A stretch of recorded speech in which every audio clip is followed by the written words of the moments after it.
morning, everyone. Thank you for coming to Hunter Senior Project. Please silence your phones. And when Hunter is ready, we'll get started. All right, you ready? Yes. All right. So welcome everybody. This is my senior project. I hope you all are doing well. So without further ado, let's get into it. So what topic did I choose for a senior project? I really wanted to do something that had something to do with cars. I chose cars mainly as a topic, and I already knew from the start, before the school year even started, I wanted to have something at least related to cars. I wanted to focus in on fixing and selling older cars, and I wanted my applied piece to have something to do with the car specifically, so I wanted to have something to show off. And I really liked older cars, so I wanted to do something with an older car instead of maybe something a little bit newer. And I wanted to have a car to pass state inspection and have it actually be road legal, so I could legally drive it around without getting pulled over. So why did I choose this topic? I chose this topic because I work on cars regularly. I work at an auto shop called VIP Auto. If you want to come visit us, we're right across the street from Market Basket. I love working on older cars. It's a lot more fun to do. It's a lot cheaper, and it's just more rewarding to see an older car run again, especially knowing that you kind of saved it from going to a junkyard. So for my main essential question, which guided my research, I looked into how can I maximize profit while buying and selling used cars. I created this EQ because I felt that it captured what I wanted to research, and it also tied it to what I wanted to do for an applied piece, which is working on a car. So for my sub-essential questions, I looked into where can I buy inexpensive used cars? How can I estimate the cost of repairs when buying and selling used cars? Where can I learn the skills required to fix old cars? How can I apply the idea of perceived value when selling used cars? And how can I price used cars to maximize profit? So I chose these because I mainly wanted to guide my research. I really wanted to buy and sell an old car for an applied piece and show proof of that, but I didn't end up being able to do that. So for my first sub-essential question, what should I do when buying and selling a used car? I found you need to negotiate, you need to try and get as low of a price as you can, and you should use all the defects in the car. Anything you can possibly find, any dents, scratches, any problems. You need to use that to your advantage to try and talk someone down and get a lower price on a car, instead of just saying, hey, I'll take it today for whatever your estimate price is. You need to make sure the car has no serious or extreme issues before you buy a car. You need to actually look at it in person before you buy it. You need to make sure that nothing can go wrong further on down the line that could make the car unrepairable or something that you don't have the skills to fix. And you need to keep repairs cheap and do them yourself. When you actually get the car, you should probably do anything you can to get parts as cheap as possible and keep labor as cheap as possible as well. And you should also get the car to pass state inspections. That way, you want a car that will pass and you know that you can get to pass. So that way, when it finally comes time to sell the car and get rid of it, you can tell the buyer that they can also get a sticker and give them an inspection guarantee with the car. So that way, they know that they're not getting ripped off and they have a car that they can drive around every day. And also, the other thing is that people want to see you as trustworthy when you're negotiating with them. People don't want to see you as a scumbag or someone who's going to rip them off. People want to see you as someone they can trust and someone who's reliable as a person who's going to buy a car. And, you know, when buying a car, you shouldn't just reach out to people, shoot them an offer with money that you don't have, or reach out to someone asking to buy a car that you clearly can't afford, as it's kind of rude to them thinking that they have someone who might want to buy something even though you're not really interested, you're just doing it for laughs. So for my second sub-essential question, where can I buy and sell inexpensive used cars? The 5 big ones I found were Facebook Marketplace, Craigslist, newspaper ads, used car auctions, and a pretty good website called Bring a Trailer. So in my time of being a mechanic and working on cars, the only place I've really used is Facebook Marketplace. So my experience with that is I've purchased 2 cars and several parts for my cars. A lot of things that I just find that I might need or that I do need, I can buy on there, and it's better because it's not like you're buying it brand new. You can negotiate with the seller and try to get something for cheaper, especially if it's hardly been used. I found that on Facebook, people don't really care about what they're selling. A lot of stuff that they sell is just junk that they have at their house. It's stuff that they kind of want to get rid of. They don't really need it. So, for example, with one of the cars I bought, the guy had it sitting in a garage for about 10 years, and at the point of him selling it, he just wanted to get rid of it, so he gave me a really good deal. And he actually towed it about an hour to get it to my shop, which was really nice of him because he just wanted to get rid of the car, while I saw that car as something I could potentially fix and get running again. And I found that people are willing to negotiate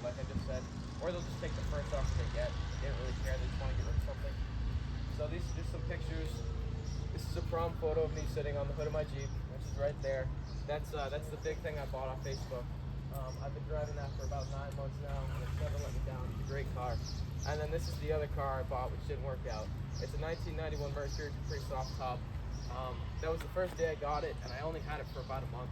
But I had a really good time when I did have it before it broke down. I thought it was a really fun car. I loved it, and I hope someday I can maybe get another Capri or maybe, you know, another convertible, because I really love driving that car, and hopefully someday, when I'm older, maybe I can get another one.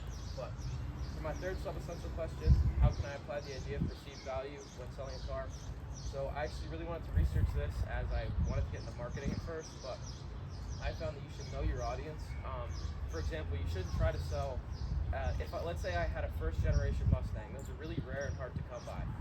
If I were to sell that car, I wouldn't market it, say on Facebook. I wouldn't put up a listing that makes it seem like it's a regular car that you would drive every day to and from work. Instead, I would maybe market that car as more of like an antique sports car, which it is, to try and sell it to someone who's more of a car collector or someone who's actually interested in repairing it. I also found that the right person will give you a lot more money for a car. So, for example, if I did have a really old nice Mustang, which I don't, but if I did, and I wanted to sell it to someone who was maybe a little bit older, they'd be willing to give me a lot more money compared to if I just sold it to like the average teenager. So that's another thing. So for my fourth sub-essential question, where can I learn the skills to fix old cars? I found that the best way to learn is real hands-on experience. Just doing it yourself and throwing yourself at it until you figure it out. I found that you should learn by getting a base level technician job and build your way up. You need to pick things up along the way and attempt things on your own. So where I obtained my skills, I primarily learned the skills I know now from my job at VIP Auto. I learned a lot from being around people who were a lot more wiser than me, they were a lot smarter than me, and they had a lot more experience than me. And just by being around them, they would give me tips and tricks and tell me a lot of stuff that I could use to my advantage, and I learned a lot of stuff by being around them. I'm very fortunate to have that job. I have the opportunity to shadow my coworkers on any jobs that they do. For example, I've seen people at my work pull motors, pull transmissions, which before I would never even think of myself as even getting the opportunity to see to do, but I found it a great opportunity. I get to see my coworkers do a lot of stuff that I never think I could do, but it helps me learn, because when I get to watch them, it helps a lot. I also have access to VIP, which is a super nice auto shop. Whenever I need, I can pull my car in there as long as it's not too busy. I can pull my car in there and do any work I need to it, which is very helpful. I also have access to a super nice set of company paid tools, so I can use those at my disposal. As long as I don't break or lose anything, I have to pay for it. But I was very fortunate enough to be given around $5,000 as a hiring bonus to get a very super duper nice toolbox, which is very nice, which helped me out a lot when fixing this car, because prior to that, I didn't have very many nice tools. I was just kind of using whatever I could find around, but it was very helpful to have that. And I also have access with VIP, a massive library of training videos. These are TIA training, so this is official training for, you know, government level stuff like state inspections. So I'm not qualified yet because I'm 21 years old to do that, but I have access to watch any of those videos whenever I need to learn anything I need to do, and it shows me anything you could imagine on a car, anything aftermarket, anything just repairing it, and also Kilton books, which are incredibly helpful. I own one for my Jeep. That's basically just a repair manual for a specific kind of car. It'll show you anything you need for the specific car itself, and they're super in-depth. They're great to have, and if anyone's a mechanic here, I recommend you get one of those for your car. I think they're awesome, and I think everyone should have one, and they're only like 15 bucks. So for my fifth sub-essential question, how can I estimate the cost of repairs?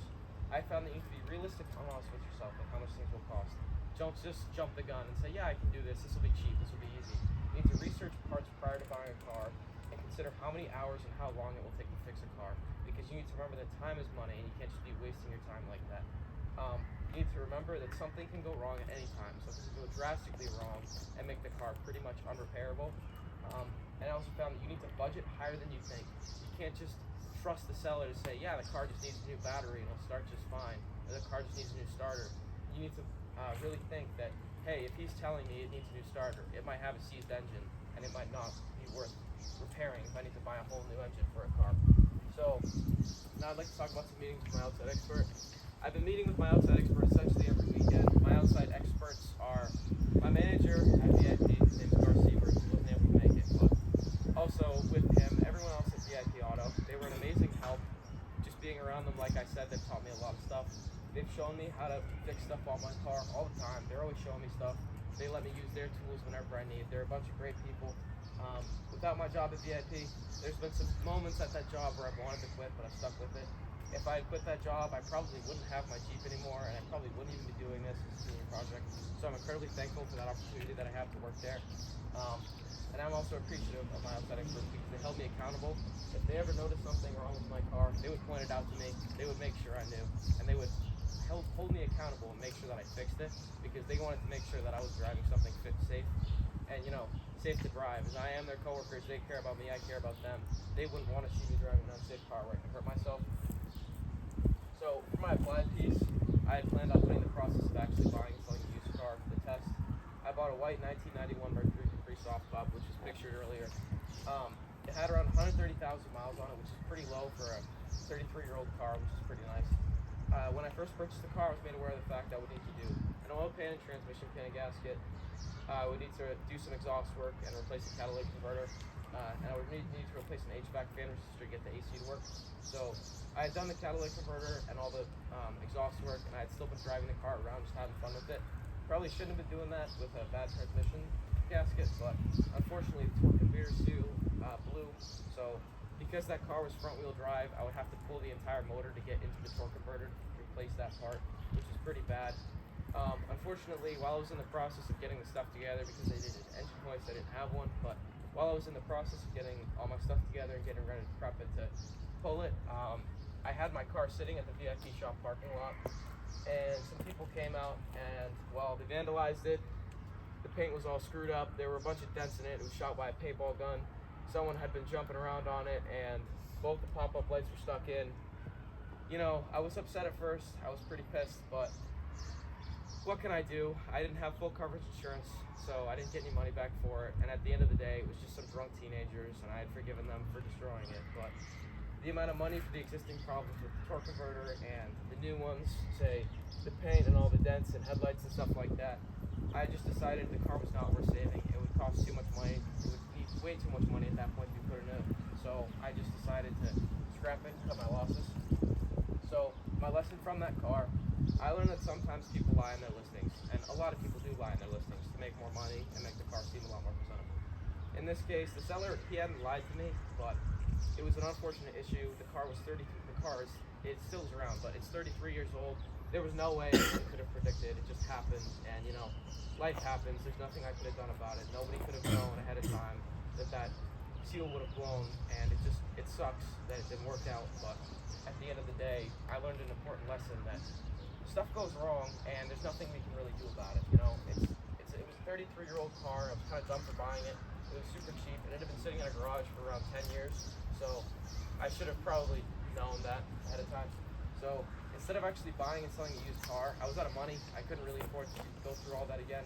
I decided I wanted to simulate what it would be like to buy and sell 3 different types of cars, that being a truck, a sports car, and a commuter car, something you drive every day. So I accurately estimated the time money it would take, as well as the KBB value, to see whether or not these 3 cars would be worth buying and reselling. So I found that 2 of the cars would definitely be worth rebuying. They were pretty good deals, and it would be worth doing it. But simply one wouldn't, just simply because of the amount of time it would take. And the important thing here is that the 3 cars that I chose and the issues that they had, they were all issues that I know I could fix because I already done stuff like that on my Jeep. So I was positive and confident that I could fix those cars in a good amount of time. So the 3 cars that I chose, a 1998 Ford F350, fully loaded. It was a dually. It was only $3,500 bucks. I wish I had the money. This is one of my dream trucks. Wish I had the money to get it, but it needed new rear drum brakes and to replace the brake lines. I was positive I could do that because I've already done that on my Jeep, and parts for that would only cost around $500 bucks. So I could get the car running and working and properly stopping for around $4,000. And then the Kelley Blue Book value for that car was around $7,000. So I could make a couple thousand profit off that car if I did end up going through it. The next car was a 1999 Ford Ranger 4x4 for only $1,000 bucks. I spoke to the seller a little bit about it. He didn't really know what he had. It was a pretty nice car. It had around 150,000 miles on it, and the KDV value was around $3,000. All it needed was a new engine belt, a new serpentine belt, and a new belt tensioner. So I was positive I could fix those because I've already done that on my Jeep several times. But my last car was a 1992 BMW 328i for $2,000. So the main issue with this car was that it needed a new new coolant reservoir. But the issue with it was that it was a BMW, and BMWs are notorious for being incredibly complicated. And even though he already had the new coolant reservoir and it was ready to be put in, I decided that it would not be worth it simply because of the amount of time it would take to put that in there. It would be an incredible pain, and I just decided no. Even though I could make around $1,000 profit, it would take a super long time, so it wouldn't be worth it. And like I said, everything that I've found in these 3 cars, I've already done on my Jeep, so it's not like I don't know what I'm doing, and it's not like I'm running into it blind. So, for my applied piece, I presented my findings to my coworkers at VIP. I created an in-depth slideshow showing costs and everything like that, and I listed everything out. And I presented this slideshow to my outside experts at VIP, and they gave me feedback on what they thought, if they thought that these 3 options for these cars could be viable to actually buy and resell. They did agree with me. They thought that it would be a pretty good idea to buy the 2 trucks and scrap the BMW simply because of the amount of time it would take, it would be a waste. And like I said, time is money, it wouldn't be worth it. So they gave me feedback. They said my estimations were pretty accurate, which is good. So what I learned from that, I learned that often many buyers are willing to negotiate, cut out a lot of money off their asking price. Like I said earlier, they don't see their stuff, they just kind of want to get rid of it. And when you think about it, to them, it's just another car that's taking up a spot in the driveway, but to you, it's something you can potentially sell and make money off of. I also learned that you really need to find a safe spot to leave your car. You can't just leave it in an open spot like that at an auto shop, because I thought I would be fine, but some people came by and, it had been sitting there for quite some time, so I need to find if I keep doing this in the future, I need to find a much safer spot to keep my stuff. It wasn't a good idea to leave it out in the open like that. I also found that registering and transferring titles is kind of a pain. If I were to keep doing this in the future, I would need to account for that. The DMV, with the 2 cars I bought, the DMV, every time they give me a hard time about everything, I'm sure all of you know, all of you have a license, they know, they always give you a hard time about paperwork and stuff like that. So, especially with getting temporary registrations and stuff like that so you can test drive the car. It's a real big pain, and it's just something I'd have to account for in the future if I kept doing this. And I also want to speak on this. I just want to say that if you're like me and you like cheap cars, you shouldn't let people beat you down or make fun of you for driving a beat up car. It's a lot of fun to do, and I've had an absolute blast with this car, and I think a lot of people don't understand that this car is it's been great to me. It's never left me stranded or anything, and people have given me a lot of crap for it, saying that, why do you drive that beat up piece of garbage? Well, I think it's a lot of fun, and this applies to a lot of things. You shouldn't let people beat you down for doing something you love, and you also need to utilize the car for fun and enjoy it. So I see a lot of people nowadays, they buy these really nice older classic cars, and they just let them rot away in a garage. That's not a good idea. You should have fun with your car. If you put a lot of time and effort into fixing it, you should definitely have fun. A lot of people told me, you probably shouldn't take that thing off-road, you probably shouldn't take that anywhere, but I didn't listen to them, and I did it anyway, because why would I buy a Jeep that looks like this, and I wouldn't take it off-road ever? That would be a waste of potential there. So I learned that, you need to have fun. You need to have fun with it. You can't take it all that serious, and if something goes wrong, at the end of the day, something goes wrong, and something's going to go wrong either way. If you let it sit or you drive it, it's going to go wrong either way. So here's just some more pictures of my Jeep. This is a picture of me doing a fuel system service. That was something I did at VIP. Here's just a picture of me sitting on top of it. I like that photo. This is a picture of me. It's a pretty bad photo. It's a little embarrassing. But I got stuck in this puddle because my tires were so bald they had wires showing out of them. So I tried to take it off. I thought it was a good idea to take it off road, and I got stuck. It wasn't too bad. I just had to push it out. But I already got it. You can see in the rear I got new tires, and the front there's still a lot of meat on those. I got this fixed. So I want to talk about some work done on my Jeep. So I've done major rot repair. As some of you might know, Jeeps are incredibly notorious for rusting out. That thing was so rusted out, I had no floor pan under my feet. And when I first bought the car and I was driving around for a little bit, I had this massive frame crack, which now that I look back on it, that was incredibly dangerous to do. That could have hurt me or it could have hit somebody else. And now that I think about it, just thinking about that floor pan and the carpet, like if I had put my foot down too hard, my foot would have gone right through the floor of the car, which was not good. So that took a while. I had to rip the entire interior out. It was a little bit of a pain because my neighbor Jim helped me out with a lot. He was a great help with this, but he helped me weld it. He did most of the welding. I was still learning. I wasn't too good at it, so my welds were a little ugly. But I had to rip the entire interior out, rip rip the carpet out and cut out all the rusted metal. And then I had to put new metal in its place, which is a pain. But it took a while. It took around a month. Costed a lot of money. But at the end of the day, I'm glad I spent the money on it and just got it done. The car's a lot safer, a lot more structurally sound, and now I can actually get it to pass the state inspection pretty soon. So other than that, I've done a full system fluid flush. That's just the basics: brake flush, coolant flush, oil change, all that stuff. That wasn't too bad. That only cost me around a couple $100 just to get all the fluid. I replaced both the headlights. That wasn't bad. It only took around, I'd say, 20 minutes, but it was a little bit pricey to actually find those headlights. So I've done 2 tires, like I said. I put a roof rack on there. I replaced all 4 brakes. I've done a belt tensioner and belt. I've done a lot more than that. There's just some stuff that has been coming to mind. As stuff comes back, I usually get it fixed in about a day or 2. But here's some things I need to do. So I actually discovered this last night. So my fan had cut my coolant hose in half, going from the coolant reservoir into the radiator. So I didn't realize this until yesterday. I went in to take a picture. That's totally destroyed. I'm probably gonna go and get that done after this. A new coolant hose is only like $10, which shouldn't be bad.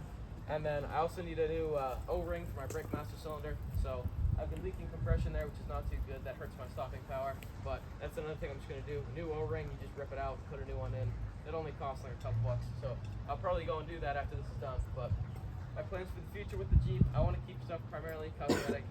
I believe the car is in a pretty good mechanical state. It doesn't have too many problems with it left. So some of the things I want to do to make it look pretty, I want to get some bull horns on the hood, I want to get some roof spotlights. The only thing I really need to do is do a head gasket because I have low oil pressure, but that's a different ball of wax.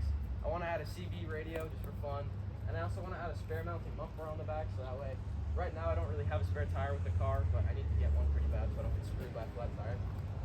So what I learned from this, through personal experiences, I learned a lot more about cars compared to when I started this project. I learned a lot about how to not make a car just work, but make it work well, make it comfortable to drive and make it safe to drive. I also learned a lot about negotiation skills, how to talk to somebody, and even over text, how to make someone see you as trustworthy and maybe give you a discount on their car. How to barter, stuff like that. That'll help me in the future with maybe jobs, getting a better pay. But I also learned from harsh ways a lot about spending money and spending it wisely, stuff like that. I got to dip my feet into the world of welding with my neighbor Jim. That was pretty fun. So instead of just turning wrenches on cars, I got to actually experience like a major structural repair on the car, which is pretty cool. It was fun to learn. I also learned a lot about detailing cars, making them look nice, making them look presentable and stuff like that. So my major takeaways, I found flipping cars is a great way to make money on the side while maintaining regular school and job activities. It's something you can just do whenever you're bored or you're at home. So I also found you actually make money when you buy the car by negotiating for a lower price, and then later on, once you fix it, you have it pass some state inspection.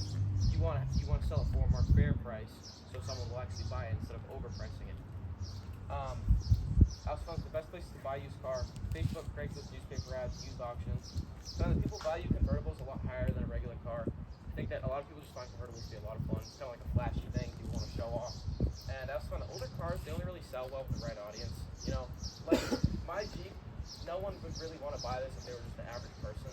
But if someone is actually interested in an XJ, they would probably want to spend a little bit more money to get it. So a lot of specific kinds of cars, people look for specific things in a car. So like some people want sportier cars, some people want all-terrain cars, stuff like that. Another thing is the process of buying and actually selling a used car is way longer than I expected. I thought it would only take like a couple weeks. Way longer than that. It's kind of a pain. I found that I actually love working on older cars, even though something goes wrong in that all the time. Yes, it does cost money, but I think it's a lot of fun. I've always had fun with it. Something is just like something I love doing. I've always liked putting stuff together. So I also found there's a major risk and reward factor with driving an old car. It can break down at any time, but it's really fun to drive. This thing spins heads. A lot of people like it, especially out in, maybe not around here, but, up north, a lot of people like that. So I also find it hard to not get attached to the cars. Like this thing I'm having trouble with, I might have to get rid of it when I go to college, and it's just hard to deal with. And fixing cars is, in general, a skill I would recommend everyone to have because it saves you a lot of money, a lot. So my last thing I want to go over, I want to give you a thank you to some people. I want to give a thank you to Drake Stevens. He was the kid who sold me his Jeep, and even though he didn't really know what he was doing, he just kind of like said screw it. He sold me the car for a little bit more than I probably should have bought it for. But if I didn't buy that Jeep, I wouldn't be where I am now. I've had so much fun with it, and it's taught me so much. I want to give a thank you to Rich Provolossi. he sold me that Mercury for free and gave me a great deal. Even though it didn't work out, I still had fun driving the car while I had it. I have, loads of videos of me on my phone driving it, and with my hair in the wind and all that, I just had so much fun. I want to thank you to Jen. Thank you for keeping me on track with my senior project and all that. I probably wouldn't have done it without you, and I'm glad to have you as my mentor. And then I want to give a final thank you to Garth, Rick, Bobby, Rob, and the VIP team. So thank you guys. They're not here, but thank them for teaching me how to fix cars. I wouldn't be where I am without them either. And I just want to I wish they could come, but they weren't able to. But they're a bunch of great people, and I recommend next time you guys need work done on your cars, come to us. And that's all, guys.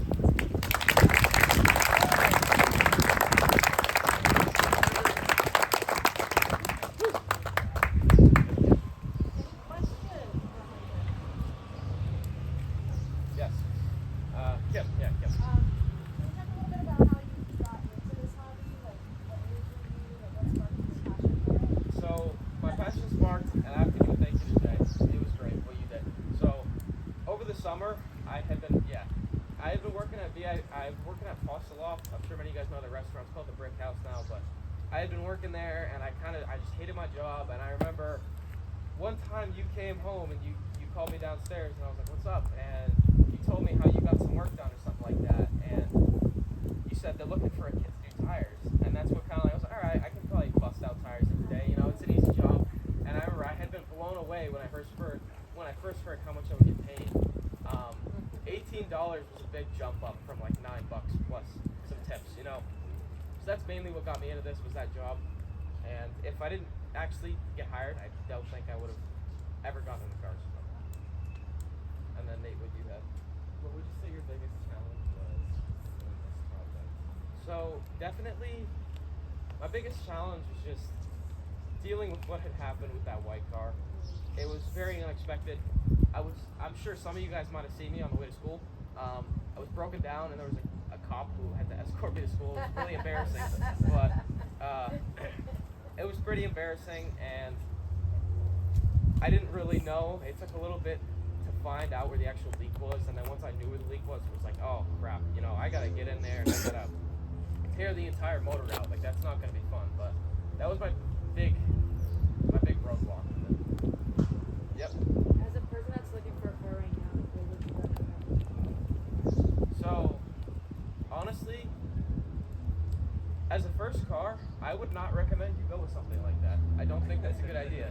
I think as a first car, I would say definitely poke around. Like I said, Facebook, Craigslist, newspapers, poke around and see if you can get just something like a Honda Civic or something like that to start you off. And if you want to learn to fix it, those cars are super duper simple and they're incredibly easy to work on. So if you really want to get like the first car, this was my second car. I crashed my first car, but this was the first, this is the first car that I really got to spend a lot of time with, and I kind of wish that I did go with something just a little bit more normal.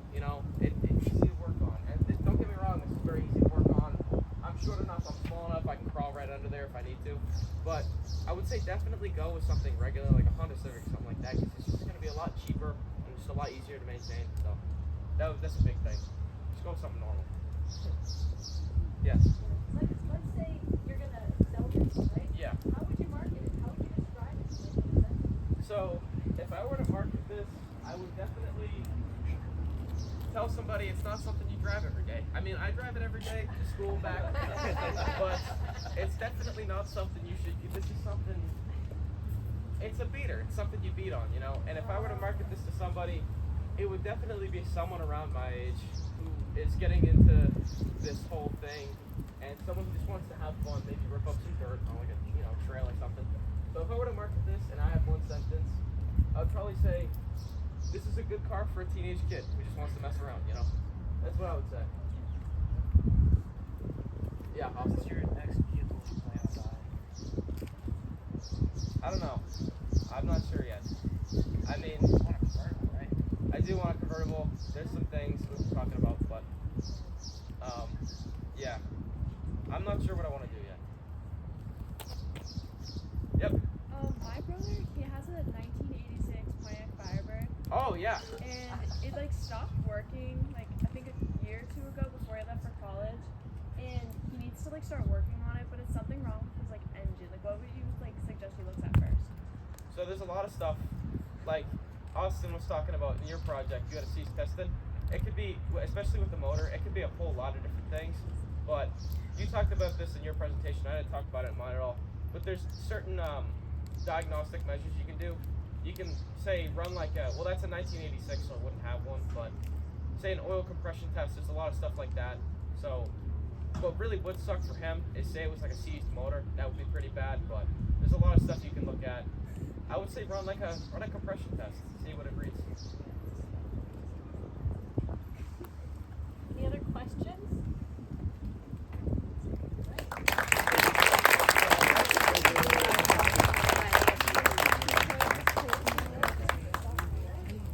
Hunter, red bonnet. Everybody there? Why don't you just park here? Skedaddle. Or just